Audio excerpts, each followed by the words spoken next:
Alright, today I am going to bleed the rear brakes on my YZ250. The rear brakes seem to get used a little more often, even though the front brakes stop you better. And if you will look in the window of the brake fluid back here, it is getting rather dark. I mean, it's not awful, but it is getting dark just from use and dirt and moisture that occurs normally. And if you compare it to my front, which I actually did at the same time, that is actually full, believe it or not. But notice how clear it is. And that's how you want your brake fluid to look. If your brake fluid looks dark brown or brown at all, it is time to bleed your brakes. And you will basically have to come back here to the rear caliper. And it's pretty much the same for the front caliper, but I don't need to do the front right now. And you will just loosen the, I've already done this, loosen the bolts so that you can move the guard out of the way. And if you notice where the line comes from, out of the master cylinder on the rear, comes down through the brake line, and comes into your rear caliper. And the bleed point is right here. With your 10mm wrench, 10mm wrench will go there. And now we're going to need something to bleed into. You can use, any clear hose, any hose that can fit snugly on the bleed outlet there. That's not really that big a deal. You just want it to be pretty airtight. So it needs to fit nice and snug on there. Some people even clamp it on there, just to make sure that no air possibly makes its way into the system. Anyway, I use a Craftsman brake bleeder because it works really well. You can get this at any Sears store or any Craftsman store. It works extremely well.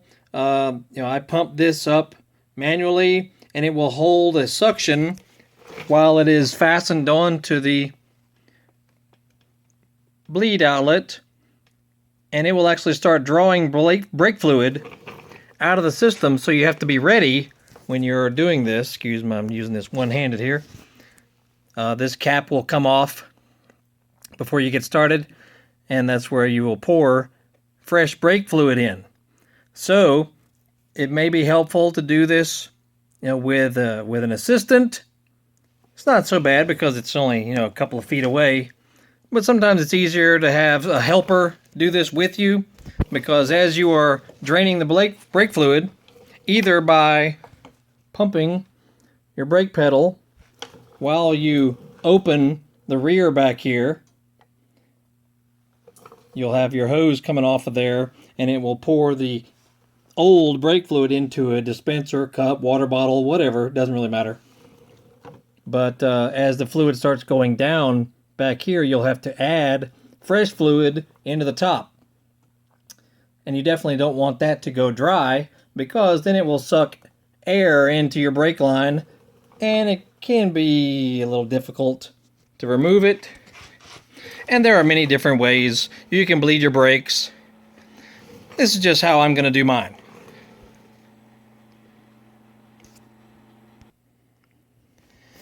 Now this is the rear cap off the master cylinder, and notice it tells you .4 fluid. Make sure that's what you put back in. And your motorcycle may be different, but most bikes are .4. So just make sure that that's what you bought to put back in your bike. And you can see down in there, we're getting ready to, I got my hose installed now. You need your wrench installed on it so that you can close it and open it quickly and easily. This will be attached to my fancy Craftsman vacuum bleeder. It even has a gauge on it, kind of cool, whatever. It works great. It is metal. It's not plastic like some others are. And I use it on pretty much all of my brake bleed jobs for motorcycles and cars even. And it works fabulous. So, we'll be right back. Alright. Now we've got fluid coming out of there, as you notice. You got to keep an eye on your master cylinder here. Don't let that get low, because if you'll suck air into the line, that's not a good thing. So you may have to open up this a tad. I need to add a little more pressure. So this guy here, it's got pressure. It starts withdrawing fluid. Right? Keep an eye on this. It gets a little messy, so be ready. Like, you could use a small funnel or whatever. I just don't happen to have one right now. Okay. And you'll start keeping an eye on the sight glass here. Notice it's already clearing up a bit. But we need some more pressure. And you can take a look at this little cup that I use, and you will see the dirty fluid. See, it's fairly brown looking. Should be pretty clear.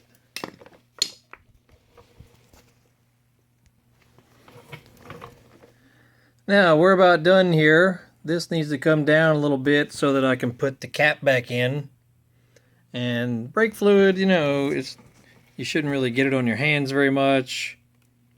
Read the instructions on it, and when you see the fluid is looking good and clear coming out of the bleeder screw, you know you're probably good to go.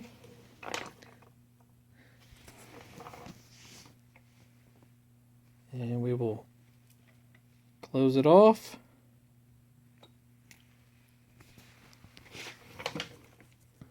Looks good in there. Can't see very well. There you go.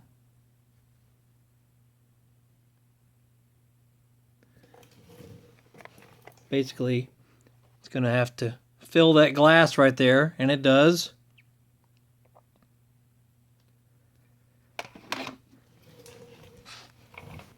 And, you know, while you're bleeding your brakes, you may want to inspect your brake pads. All back in here. If these pads are pretty much gone, and mine look good, it may be time to change out your brake pads. You know, if you're having some rear brake problems, you might have to remove this caliper altogether and do a lot of cleaning. It's a good idea to clean and deburr this pin right here. If you see this pin that holds the top part of your brake pads, if this gets a lot of buildup and rust and just nastiness, it's sometimes a good idea to remove that pin, and you can run it on your bench grinder brushes, you know, and just clean off any crust or buildup or corrosion, because that can affect your rear brake performance, especially with the rear brakes not wanting to release. If your rear brakes don't release on their own very easily, or if they're constantly touching back here, you probably need to remove that pin right there. And that is done with just removing this cap, and then there's an Allen head inside there. I'm going to probably do that anyway, since I've got all this to this point. It's not awful, but, you know, if you've already come this far, you might as well do the rest of it. And check out your brake pads. Make sure that they look something like this, which means nice and thick. If they are just about gone, you should replace those pads. You should replace these clips. You know, you should inspect your piston in here. Make sure there's no obvious leaks anywhere. Make sure all your fasteners are good and snug. You may want to do some lubricating, some greasing of that pin may help it work better. And that's the basics of bleeding rear brakes on a motorcycle. Sure, there are plenty of different ways it can be done, but that's how I do it, and I never have rear brake problems or front brake problems. So y'all have a good day. We going riding this weekend down here in Atlanta, Georgia.